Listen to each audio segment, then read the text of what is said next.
வாழ்க வையகம், வாழ்க வளமுடன், குரு வாழ்க, குருவை துணை. ஓம் நமச்சிவாய நமக. ஜோதிட நண்பர்கள் அனைவருக்கும் வணக்கம். ஜோதிட நண்பர்கள் அனைவருக்கும் இனிய பொங்கல் நல்வாழ்த்துக்கள்.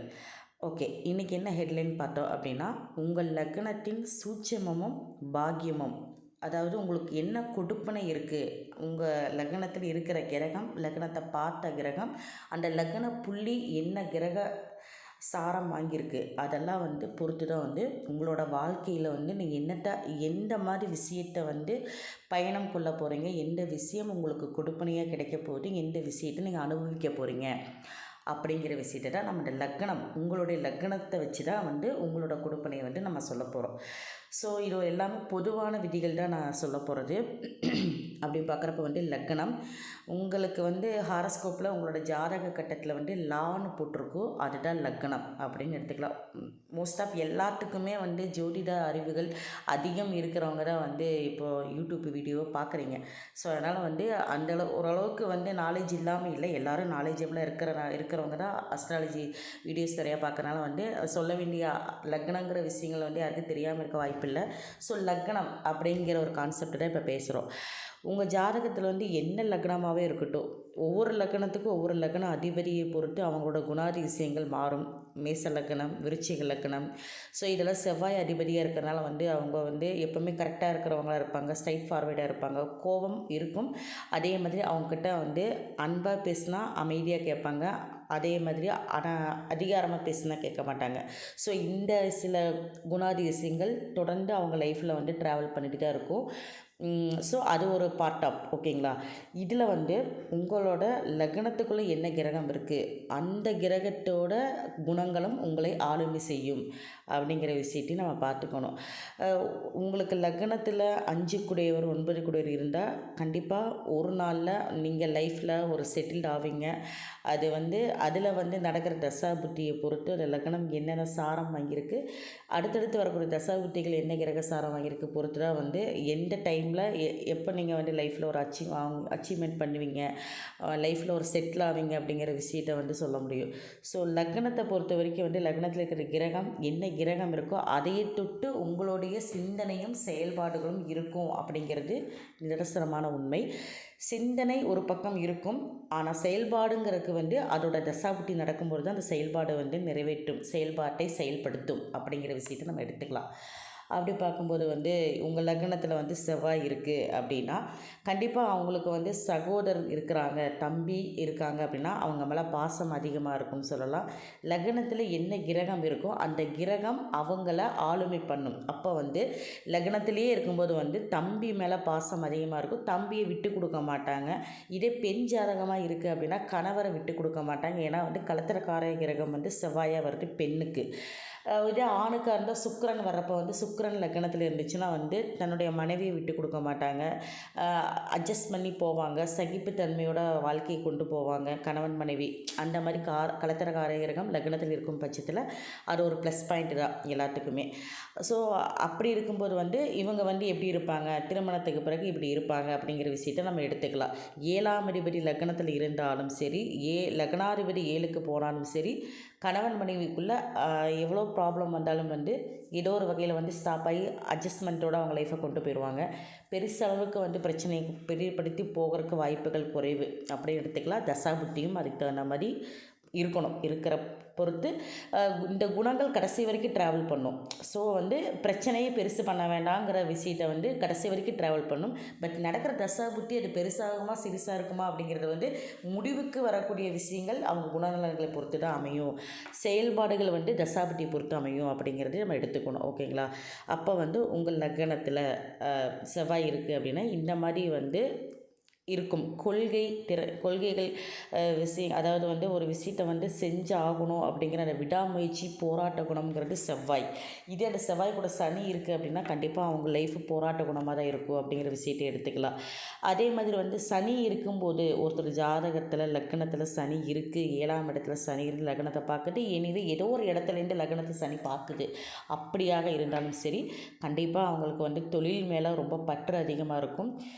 குடும்பத்தை விட வந்து தொழில் அப்படிங்கிற விஷயம், வேலைங்கிற விஷயம் வந்து ரொம்ப பர்ஃபெக்டாக இருக்கணும்னு நினைப்பாங்க. அவங்களுக்குன்னு ஒரு பேர் அந்த தொழிலையும் சரி வேலையிலும் இருக்கக்கூடிய இடத்துல அவங்களுக்குன்னு ஒரு சமுதாயத்தில் வந்து இந்த வேலையை கொடுத்தா இவங்க நல்லா பண்ணுவாங்க அப்படிங்கிற ஒரு பேர் இருக்கும் அப்படிங்கிற விஷயத்தை எடுத்துக்கலாம்.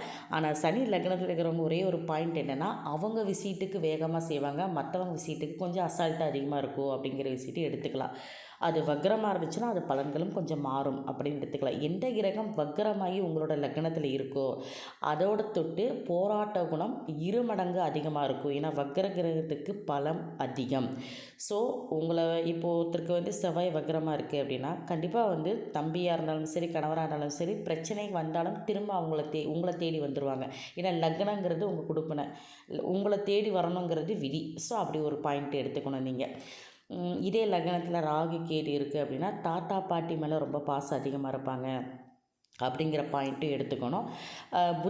புதன் கிரகம் இருக்குது அப்படின்னா நண்பர்கள் மூலம் வந்து அவங்களுக்கு ரொம்ப எப்போவுமே ஒரு கூட்டத்தோட ஜாலியாக இருக்கணும்னு நினைக்கிறவங்களா இருப்பாங்க. புதன் கூட சுக்கிரன் இருந்துச்சுன்னா நகைச்சுவை உணர்வோடு மற்றவங்க கூட ஜாலியாக பேசணும். இவங்க தனியாகவே இருக்க மாட்டாங்க. எப்படி பார்த்தாலுமே 2-3 பேரோடு சேர்ந்து தான் இருப்பாங்க. அதுதான் அவங்களுக்கு பிடிக்கும். அந்த மாதிரி ஒரு கேரக்டர் இருப்பாங்களா இருப்பாங்க. ஸோ புதன்கிறது நண்பர்கள் வரும், காதலி வரும், காதலன் வரும். ஸோ இந்த பாயிண்ட் ஆஃப் வியூ பார்க்குறப்ப வந்து ஒரு லவ் பண்ணுறாங்க அப்படின்னா புதன் திசை நடக்குது அப்படின்னா வந்து ரொம்ப வந்து பற்று அதிகமாக இருக்கும். இதே வந்து புதன் லோ டிகிரியாக இருக்குது அப்படின்னா ஆக்சுவலாக அவங்களோட ஜாதகத்தில் இருக்கிற கிரகத்தில் இருக்கிற டிகிரியை விட புதன் வந்து ரொம்ப லோ டிகிரியாக இருக்குது அப்படின்னா அதுதான் லோ டிகிரி கிரகம். ஸோ அதை மேலே பற்று அதிகமாக இருக்கும். அப்போது எந்த கிரகம் லோ டிகிரியாக இருக்கோ அந்த கிரகத்தோட காரகத்துவம் மேலேயும் பற்று அதிகமாக இருக்கும். அந்த கிரகத்தை வந்து கிரகத்தோட ஆதிபத்தியத்து மேலேயும் வந்து அதிகப்படியாக அவங்க வந்து நேசிப்பாங்க அப்படின்னு சொல்லலாம். இப்போ உதாரணமாக எடுத்துட்டோம் அப்படின்னா ஒருத்தருக்கு தனுசு லக்னம் அப்படின்னா 5ஆம் இடத்துல புதன் 1 டிகிரியில் இருக்குது. ஆக்சுவலாக வந்து உங்கள் ஜாதகத்தில் எந்த கிரக இருக்கிறதுலே வந்து லோ டிகிரி புதனாக இருந்தால் அதையும் நம்ம பார்க்கணும். ஸோ அதுதான் மெயின் பாயிண்ட்டு. அப்போ புதன் வந்து லோ டிகிரியாக இருக்குது அப்படின்னா அது 5ஆம் இடத்துலே இருக்குது. 7க்குடைய கிரகம் 5ஆம் இடத்துல இருக்குன்னா கண்டிப்பாக அவங்க காதல் விஷயத்தில் ரொம்ப அதிகப்படியான ஒரு ஈர்ப்பு அவங்கக்கிட்ட இருக்கும். அதே மாதிரி வந்து லைஃப் லாங் அவங்க ஒரு அந்த தசை நடக்குது அப்படின்னா கண்டிப்பாக அந்த புதன் தசை முடிகிற வரைக்கும் அந்த காதல் உணர்வு அதிகமாக இருக்கும். காதல்ங்கிற விஷயத்தில் வந்து எது சொல்லுவாங்க, ஒரு ஒரு ஒரு பைத்தியகாரத்தனமாக காதல் பண்ணுறாங்கன்னு சொல்லுவாங்க பார்த்தீங்களா, அந்த விஷயம்லாம் இவங்ககிட்ட எதிர்பார்க்கலாம். ஸோ இதெல்லாம் வந்து பார்க்கக்கூடிய விஷயம் எடுத்துக்கலாம். ஒருத்தருக்கு சந்திரன் வந்து லக்னத்தில் இருக்குது அப்படின்னா கண்டிப்பாக அவங்களுக்கு வந்து பாச உணர்வு அதிகமாக இருக்கும். உண்மையான பாசத்துக்கு இயங்கக்கூடியவங்களாக இருப்பாங்க அப்படிங்கிற விஷயத்தை நம்ம எடுத்துக்கலாம். ஓகேங்களா. அந்த சந்திரன் வந்து என்ன நிலைமையில் இருக்குதுன்னு பார்க்கணும். அது ஒரு கான்செப்ட் இருக்குது. அது என்ன சாரம் வாங்கியிருக்கு அது ஒரு பாயிண்ட் ஆஃப் இருக்குது. ஓகேங்களா. அதுக்கப்புறம் சூரியன் லக்னத்தில் இருந்தால் கண்டிப்பாக அவங்கக்கிட்ட ஆளுமை திறன் அதிகமாக இருக்கும். அதிகாரம் பண்ணக்கூடியவங்களாக இருப்பாங்க. ஒரு சொசைட்டியில் ஒரு நல்ல ஒரு போஸ்ட்டில் இருக்கணும், ஒரு பதவியில் இருக்கணும் விரும்புகிறவங்களாக இருப்பாங்க. அவங்களுக்கு மரியாதை மதிப்பு கொடுக்கணும்னு நினைக்கிறவங்களாக இருப்பாங்கன்னு சொல்லலாம். சூரியன் லக்னத்தில் இருந்தால் அப்பாவை ரொம்ப பிடிக்கும். காரகத்துவம் அப்பாவாக இருக்கிறனால. இதே சந்திரன் லக்னத்தில் இருக்கிறப்ப அம்மாவை பிடிக்கும்னு சொல்லலாம். ஸோ அம்மாவுக்கு இவங்களுக்கும் ரிலேஷன்ஷிப் வந்து எப்படி இருக்குங்கிறத விட இவங்களுக்கு பிடிக்கும், அவ்வளோதான். அந்த கான்செப்டை நம்ம எடுத்துக்கணும். ஓகேங்களா. அந்த ஒரு பாயிண்ட்டு. அவங்கள என்ன சொன்னாலும் இவங்க விட்டு கொடுக்க மாட்டாங்க அப்படிங்கிற விஷயத்தையும் நம்ம எடுத்துக்கணும். ஓகேங்களா. அடுத்தது என்னென்னு பார்த்தோம்னா சூரியன் சந்திரன் ஓகே குரு லக்னத்தில் இருந்துச்சு அப்படின்னா கண்டிப்பாக வந்து ஆன்மீக பற்று இருக்கும். அதாவது வந்து மற்றவங்களுக்கு அட்வைஸ் பண்ணக்கூடியவங்களாக இருப்பாங்கன்னு சொல்லலாம். அந்த மாதிரி ஒரு கேரக்டர் அவங்கக்கிட்ட இருக்கும். இன்னொன்று குரு லக்னத்தில் இருக்கும் பட்சத்தில் குழந்தைகள்லாம் ரொம்ப இவங்களுக்கு பிடிக்கும். அதே மாதிரி பெரியவங்களை ரொம்ப மதிக்கிறவங்களாக இருப்பாங்க அப்படின்னு சொல்லலாம். இது வந்து ஒரு வேளை வந்து இந்த குருவே வந்து 11 கூடையவராக வருது, 3 கூடையவராக வருதுன்னா 11னா அண்ணா அப்படிங்கிற விஷயம் எடுத்துக்கலாம், 3னா சகோதரர்னு எடுத்துக்கலாம். ஸோ அவங்க மேலே ரொம்ப பற்று இருக்கும் அப்படிங்கிற விஷயத்தையும் நம்ம எடுத்துக்கலாம். ஓகேங்களா. ஸோ சுக்கிரன் ஆல்ரெடி எல்லாமே சொல்லிட்டேன் நான். சூரியன் சந்திரன் செவ்வாய் புதன் குரு அதுக்கப்புறம் வந்து சனி. ஸோ எல்லாமே மோஸ்ட் ஆஃப் வந்து ஃபில்லப் ஆயிடுச்சு. இந்த கிரகங்களோட ஆதிபத்தியம் நமக்கு பிடிக்கும். லக்னத்தில் இருக்கும் பட்சத்தில் லக்னத்தை பார்த்தாலும் அந்த விஷயத்தை தொட்டு அவங்களுக்கு அந்த ஏக்கம் இருக்கும்னு சொல்லலாம். ஸோ இன்னொரு விஷயம் என்னென்னு பார்த்தோம் அப்படின்னா வந்து பொதுவாக உங்கள் லக்னத்தில் அந்த லக்னம் எந்த புள்ளியில் வந்து இருக்குது அப்படிங்கிற விஷயத்த நீங்கள் கவனமாக பாருங்கள். உதாரணமாக பார்த்தீங்க அப்படின்னா வந்து இப்போ ஒருத்தருக்கு துலா லக்னமாக இருக்குது அப்படின்னா லக்ன புள்ளி வந்து விசாகத்தில் இருக்குது அப்படின்னா கண்டிப்பாக அவங்களுக்கு வந்து 3-6 கூடையவரோட அதிபதியிட்ட புள்ளியில் விழுந்திருக்கு. ஸோ விசாகம் அதிபதி குரு. அந்த குரு வந்து 3 கூடையவர் 6 கூடையவர் வரனால வந்து அது ஒரு நல்ல நிலைமையில் இருந்தால் ரொம்ப நல்லது. பட் அந்த 3, 6 தொட்டு தான் அவங்க வாழ்க்கையோட பயணமே வந்து லைஃப் லாங் இருக்குமே தவிர, உங்கள் வாழ்க்கையில் என்ன குடுப்பனையோடு வந்திருக்கீங்க அப்படின்னா அந்த 3, 6 தான் வந்து உங்களுக்கு லைஃப் லாங் வேலை செய்யும். நீங்கள் சுய முயற்சியில் தான் நீங்கள் வந்து எந்த விஷயத்தையும் பண்ணுவீங்க. 6ஆம் இடம்ங்கிறது வந்து கடன் நோய். அந்த கடன் நோய்ங்கிறது அந்த குரு என்ன நிலைமையில் இருக்கிற பொறுத்து உங்களுக்கு வந்து கடன் வாங்கிட்டே இருப்பீங்க. கடன் தான் உங்களை வந்து வளர்ச்சிக்கு கொண்டு போகும். ஏன்னா முயற்சி பண்ணி கடன் வாங்கி அந்த கடன் வந்து அடைக்கிற மாதிரி அந்த மாதிரி ஒரு கான்செப்டில் உங்கள் லைஃப்பை கொண்டு போகும்னு சொல்லலாம். இதே ஒருத்தருக்கு வந்து விருச்சிக லக்னமாக இருக்குது அப்படின்னா அவங்களுக்கு 8 கூடையவர் 11 கூடையவர் கேட்டை நட்சத்திரத்தில் வந்து லக்னம் விழுந்திருக்கு அப்படின்னா 8, 11 வருது. ஸோ ஒரு அவமானம் வந்ததுக்கப்புறம் அவங்களுக்கு ஒரு நல்ல ஒரு லாபம் கிடைக்கும், நல்ல ஒரு லைஃப்பில் ஒரு சேஞ்சஸ் கிடைக்கும் அப்படிங்கிற விஷயத்தை நம்ம எடுத்துக்கணும். இதெல்லாம் வந்து உங்களோட வயசுக்கு தகுந்த மாதிரி பார்ட்டாக பிரிச்சுக்கணும். ஸோ அந்த கான்செப்டில் தான் வந்து உங்கள் லைஃப்பை ட்ராவல் பண்ணிட்டு போகும் அப்படிங்கிற விஷயத்தை நம்ம எடுத்துக்கணும். ஓகேங்களா? ஸோ பொதுவாக வந்து லக்னத்தில் வக்ரகிரகங்கள் இருக்கும்போதும் சரி, நீசகிரகங்கள் இருக்கும்போதும் சரி, போராட்ட குணம் இருக்கும். ஏன்னா நீசகிரகங்கள் எப்போவுமே பார்த்திங்கன்னா வக்ரகிரகம் 2மே பார்த்திங்கன்னா 2 தடவை வந்து கஷ்டப்பட்டு போராடி அந்த விஷயத்தை வந்து செய்ய வைக்கும். அப்படிங்கிறப்ப வந்து லைஃப்பில் வந்து ஒரு அச்சீவ்மெண்ட்டுக்கு அது கண்டிப்பாக தேவைப்படுது. அது கண்டிப்பாக வந்து அந்த நீச கிரகம் இருக்குன்னு சொல்கிறதுக்காக மைண்டுக்கு வேண்டிய அவசியம் இல்லை. அது ஒரு விஷயம். அதே மாதிரி லக்னத்தில் வந்து சொல்லக்கூடிய அந்த திரிகோண அதிபதிகளும் சரி, கேந்திர அதிபதிகள் இந்த மாதிரி கிரகங்கள் இருக்கும்போது அதோட லைஃப் ஆஃப் பார்ட், அதாவது வந்து அந்த அந்த வாழ்க்கைக்கு உண்டான விஷயங்கள் எது எது 9ஆம் அதிபதியில் லக்னத்தில் இருந்துச்சுன்னா பாக்கியமாக எந்த விஷயமும் உங்களுக்கு கிடைக்கும் அப்படின்னு எடுத்துக்கலாம். 5ஆம் அதிபதி லக்னத்தில் இருந்துச்சுன்னா இவங்க எங்கே போனாலுமே ஒரு ஒரு மரியாதை இவங்கக்கிட்ட வந்து தானாக தேடி வரும். இப்போது ஒருத்தருக்கு வந்து லக்னத்தில் வந்து 5 கூடையர் இருக்குது, நல்லா பலமாக இருக்குது அப்படின்னு வச்சுக்கிங்களேன், ஆட்சி உச்சமாகவே இருக்கலாம், இல்லை ஒரு நல்ல இடத்துல இருக்குது அப்படின்னா கண்டிப்பாக வந்து ஆட்சி உச்சமாக இருந்தால் அவங்க எந்த இடத்துக்கு போனாலும் அவங்களுக்குன்னு ஒரு தனித்துவம் இருக்கும். அவங்கள மரியாதை கொடுக்கக்கூடிய அளவுக்கு வந்து அவங்களுக்கு வந்து நல்ல ஒரு ஃப்ரெண்ட்ஷிப்பு சரி, நல்ல மனிதர்கள் வந்து இவங்கக்கிட்ட வந்து சேர்கிற மாதிரி ஒரு சில விஷயங்கள் எல்லாமே இவங்களுக்கு வந்து பாசிட்டிவாக நடக்கிறது. எந்த இடத்துக்கு போனாலும் இவங்களுக்கு உண்டான மரியாதை கண்டிப்பாக கிடைக்கும் அப்படிங்கிற விஷயத்தை வந்து நம்ம எடுத்துக்கலாம். ஏன்னா 5ஆம் இடம்ங்கிறது புகழ். அது லக்னத்தில் இருக்கும்போது உங்களை தேடி வருது அப்படிங்கிற ஒரு கான்செப்ட் தான் நீங்கள் எடுத்துக்கணும். ஓகேங்களா? ஸோ இந்த மாதிரி லக்னத்தில் என்ன கிரகம் இருக்குதோ அது உங்களை தேடி வரும். லக்னத்துக்கு வெளியே அதை லக்னாதிபதியே இப்போ 7க்கு இருக்காருன்னு வச்சுக்கிங்களேன், நீங்கள் வந்து 7ஆம் இடத்துல இருக்கும்போது நீங்கள் தான் வந்து மற்றவங்களோட உதவிக்கும் சரி, உங்கள் உதவிக்கு மற்றவங்ககிட்ட தேடி போகிற மாதிரி இருக்கும் அப்படின்னு எடுத்துக்கலாம். இது 7 கூட ஒரு லக்னத்தில் இருந்தால் உங்களுக்கு என்ன நடக்கணுமோ அடுத்தவங்க மூலிமா கிடைக்கக்கூடிய உதவியாக இருந்தாலும் சரி, அடுத்தவங்க மூலிமா கிடைக்கக்கூடிய ஏதோ ஒரு விஷயமே உங்களுக்கு தானாக வந்து கிடைக்கும் அப்படிங்கிற விஷயத்தை எடுத்துக்குவோம். அந்த 7ஆம் அதிபதிங்கிறது பார்ட்னரும் வரும். அதாவது 7ங்கிறது அடுத்தவங்க மற்றவங்களோட உதவி அப்படிங்கிற விஷயத்தையும் நம்ம எடுத்துக்கலாம். ஓகேங்களா? அதே மாதிரி வாழ்க்கை துணை. ஸோ இவங்களும் சரி 7 கூடையர் வந்து லக்னத்தில் இருக்கும்போது உங்களுக்கு தெரிஞ்சவங்க மூலிமா வாழ்க்கை துணை கிடைக்கும், இல்லை தெரிஞ்சவங்களே வாழ்க்கை துணையாக கிடைப்பாங்க. அந்த ஒரு கான்செப்டும் வரும். ஓகேங்களா? ஸோ இதெல்லாமே வந்து உங்கள் லக்னத்தில் இருக்கக்கூடிய கிரகம், பார்க்கக்கூடிய கிரகம், அதே மாதிரி அந்த லக்னாதிபதி கூட ட்ராவல் பண்ணக்கூடிய கிரகம், இதுவும் அந்த விஷயத்துக்கு எடுத்துக்கலாம். ஓகேங்களா? லக்னாதிபதி கூட என்னென்ன கிரகமெல்லாம் இருக்கோ அந்த குணாதிசயங்களும் உங்களுக்கு கண்டிப்பாக இருக்கும் அப்படிங்கிற விஷயத்தை நம்ம எடுத்துக்கலாம். ஸோ அடுத்து வந்து லக்னத்தில் ஒரு கிரகம் இருந்து அது தசாபுத்தி நடத்தும்போது கண்டிப்பாக அவங்களோட உயர்வுகள் வந்து கண்டிப்பாக லைஃப்பில் வந்து எல்லாத்துக்குமே தெரிகிற மாதிரி இருக்கும். ஏன்னா லக்னங்கிறது நீங்கள் உங்களோட விஷயத்தை வெளிப்படுத்துறது. ஸோ அந்த இடத்துல அதே லக்னத்தில் செவ்வாய் இருக்குன்னா அவங்க வந்து உடம்பை எப்பவுமே ஃபிட்டாக வச்சுக்கணும்னு நினைப்பாங்க.